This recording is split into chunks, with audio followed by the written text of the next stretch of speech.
त्या बारवच्या आजूबाजूच्या एरियामध्ये कब्रिस्तान बांधण्यात येतं, तिथं अनेक लोकांचे मृतदेह गाडण्यात येतात आणि अशा पद्धतीने तिथं लँड जिहादचा कार्यक्रम करण्यात येतो वक्फ बोर्डाच्या माध्यमातून।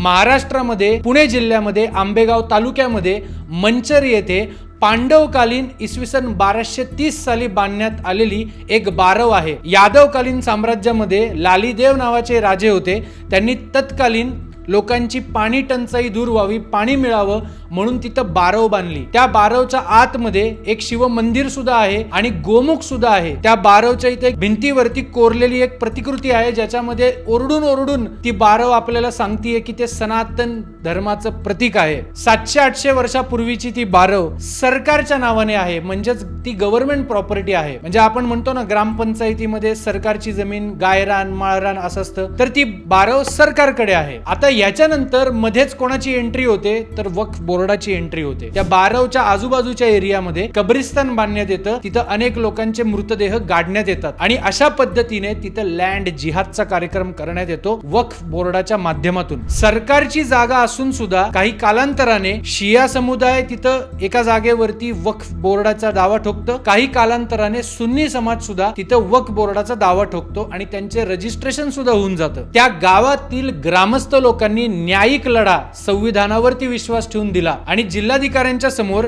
जी सुनावणी झाली त्या सुनावणीमध्ये त्यांनी हे सिद्ध करून दाखवलं की वक्फ बोर्डाचा तिथं काही संबंध नाही आणि त्यांची 7/12 वरती चढवलेली खोटी नावं ही रद्द करण्यात यावी। हा ऑर्डर सुद्धा पास झाली। म्हणजे आता सोप्या भाषेत समजून घ्या, सरकारची जागा आहे, सरकारच्या जागेवरती वक्फ बोर्डाचं नाव आलं आणि आता वक्फ बोर्डाचं नाव रद्द व्हावं असं जिल्हाधिकाऱ्यांनी सांगितलं। परत एकदा सरकारचं नाव तिथं लावण्यात यावं। आता हे सगळं चालू असताना दुसरीकडे तिकडचे काही लोक दोन धर्मांमध्ये तेढ निर्माण व्हावी या उद्दिष्टानेच काम करतात असं म्हणायला हरकत नाही। छत्रपती संभाजीनगर मध्ये वक्फ ट्रिब्युनल आहे, त्यांच्याकडे जाऊन त्यांनी काय सांगितलं की 27 तारखेला आमचा बकरी ईदचा कार्यक्रम आहे, त्याच्या दुसऱ्या दिवशी म्हणजे 28 तारखेला सकाळी 9 ते 11 तिथं आम्हाला नमाज पठण करण्याची परमिशन द्यावी। बर, ही परमिशन मागायला ते कोणाकडे गेले? वक्फ ट्रिब्युनल कडे। अरे महाराष्ट्र सरकारचे जिल्हाधिकारी सांगतायत की ही सरकारची जमीन आहे, तर वक्फ ट्रिब्युनलचा ह्याच्यामध्ये काय संबंध हस्तक्षेप करण्याचा? महाराष्ट्र सरकार संविधानाच्या पद्धतीने चालणार आहे का नाही, का वक्फ बोर्डाने सगळ्यांना स्वतःच्या वेठीस धरून ठेवलेला आहे? मी जिल्हाधिकारी साहेब, पोलीस प्रशासन, महाराष्ट्र शासन यांना विनंती करतो की याच्यामध्ये हस्तक्षेप करा आणि लक्ष द्या। सरकारच्या जमिनी वक्फ बोर्डाच्या घशामध्ये घालू नका।